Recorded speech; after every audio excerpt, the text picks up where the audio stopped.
like I already was mentioned, my name is Andy, and I'm not going to tell you anything about me because that's not interesting. Outside of the fact that this is me with my wife, as you can clearly see. This is where I live.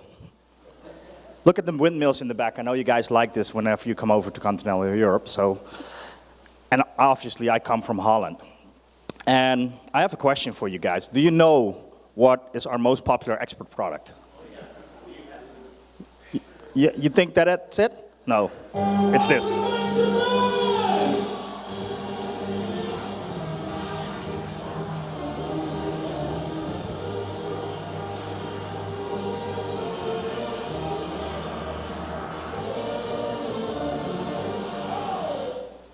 We could go on and party, but let's stick to the subject, right? I'm obviously talking about, like was already introduced, EDM. That's what it's called in the US often of the time.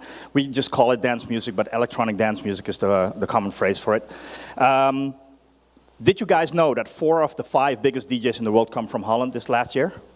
And actually this was consecutive in the last 10 years. When you look at the DJ Mag Top 100 or any other preference where they look at a list of DJ, the Dutch are always on the top of the scale. So, just to give you an idea on the broad scope, the Dutch top 10 DJs have earned more than $215 million in 2017 alone. So these are just 10 guys, and this is just a piece of the pie, because there are many more out there, of course. And the guy you just saw was DJ Hartwell. I hope most of you guys know his name, because he's pretty big. This was on a dance event in Miami with 170,000 fans, which you just witnessed a small part of.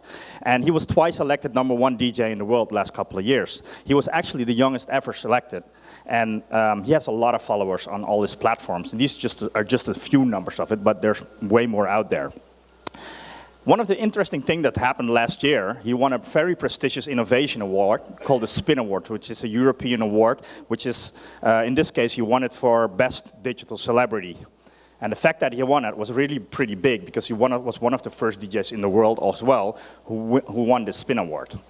And the fact that he won it because RightShare made him the first DJ in the world who put his music rights in a blockchain. And we are RightShare. So that's what I'm presenting. Hey. Well, first up. That was our first success. We just started out. I talked to Robert directly, because that's the guy's real name. I know everybody has these cool names, but he's just named Robert. And the ecosystem that we operate in is the EDM industry. I've specifically focused on that because of 2 things. Obviously, it's a big industry, and the guy in the back was right, 7 billion globally last year. That's correct, so that's pretty big.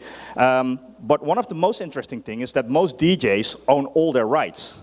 And that's something that clicked in my mind when I started out with this project, is that because of that, there's a lot of opportunity there. There's more than 10,000 EDM labels worldwide, and just in the Netherlands alone, there's more than 2,000 of those. So just imagine how big that scale is there. And more than 200,000 professional EDM artists, and more than 2 million EDM artists throughout the world. But just 10% of that are the ones who really make money with it. And a future opportunity, of course, in that ecosystem is the broader music industry, which is more than $40 billion industry in 2017. And what I want to set out to create, I'm going to show you how we do it, is we want to create free choice for all artists. That's basically the big stamp that we want to put on the whole project that we're doing. And also, another one which is really important is we want to create equal opportunity for, yes, I'm working with the big DJs, but I also want to work with the guys in the garage trying to make a career for out themselves. And you guys, if you have ever heard about what is going on in the music industry, you know how difficult that must be for some of them. We have a lot of stakeholders that we work with. These are just a few of them. But for instance, one of our biggest development partners is the record company Black Hole Records. That was founded actually by Chesto, DJ Chesto, whose name is normally Thijs, which is also a normal guy. There's more than 100 EDM artists involved. The top 5 that you saw, 4 of those, the Dutch ones, are involved as well. 70 EDM labels, and our launching customer was Hartwell last year, and you already saw the result of that. Polaris, which is the Nordic Copyright Societies. I used to work at the Dutch Copyright Society they don't like me so much because I'm doing something which is going to hurt their business.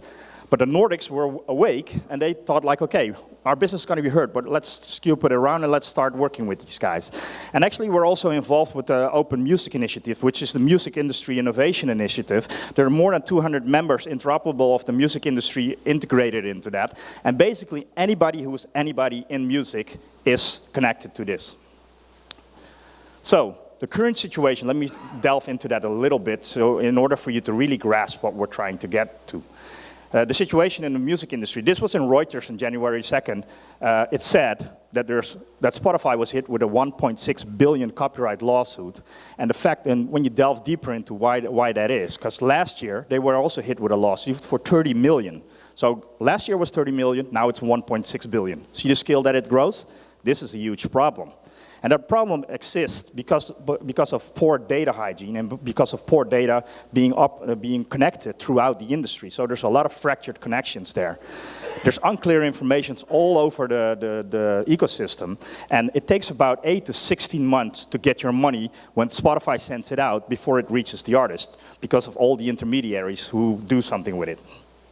And what we try to do is by creating a blockchain platform, and of course there are a lot of business cases where you can see that the middleman's being cut out or whatever, but what we are trying to do is create a direct connection, direct information, direct remuneration platform, which makes it so that instead of that fractured information sharing, it will be structured, it will be transparent, and it will take 5 to 10 minutes in order to get your money as an artist. And that's the proposition that we basically build. There's a lot of backhand behind it. I can talk about it for hours, but this, on the biggest scale, you could see it's about creators and users getting the direct connection, direct money, and the direct information flow between those. So we want to create a market-wide music industry solution, one blockchain at a time. And this is very difficult because you have to talk to all these entities in the music industry. But why is the EDM market so good, so easy for us to use? Is because if I talk to one particular artist there, he owns all his rights, I can already start running with it. So I already have a big marketplace where I can work with without having to talk to every big label in the world who's going to go through 6 levels of executives. This is the business model that we're putting behind it. So from this whole scheme, you understand how much money is going through this once it's operable, and we're in the beta phase right now. We want to get 5% as a settlement fee for able to run this platform. And there's all these metrics behind it on how we will use that money. And this is something that we've been talking about in the industry as well. But this is the kicker.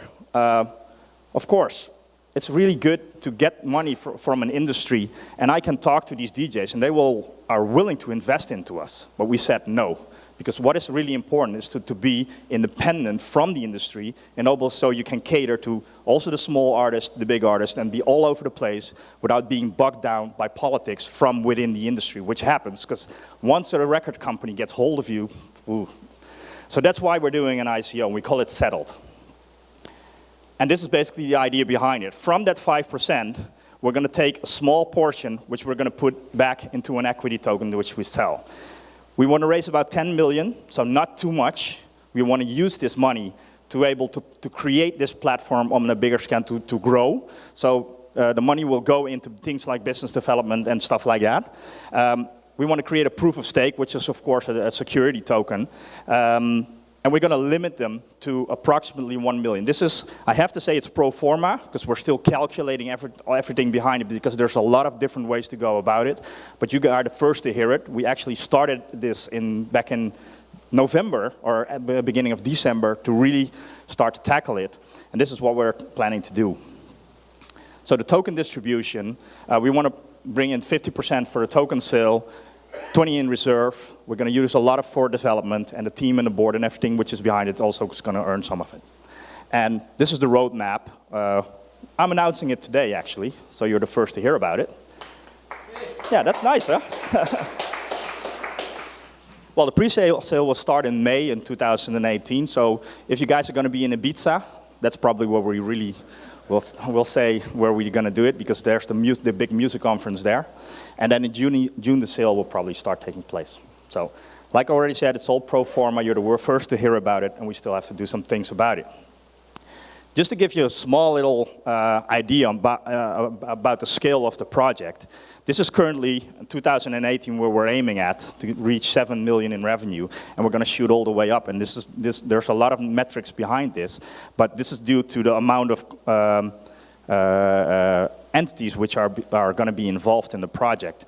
And this has to do with, of course, the money that we need to raise to be able to get all these different entities on board, because it requires a lot of customization, API sharing, stuff like that. The ICO is going to be registered in Switzerland, basically because of the reasons that were said before. Security, there's a lot of really good regulation behind it in Switzerland, and we want it to be upheld to the highest standards possible, and we found out that this was the way to do it through Zurich, because we're going to be working together on this. And if you guys want to reach out to us and you want to be tagged along and want to know about it, stay connected, go to settled.world and register there, and we will keep you up to speed, and maybe you can join us in this great journey. Thank you very much.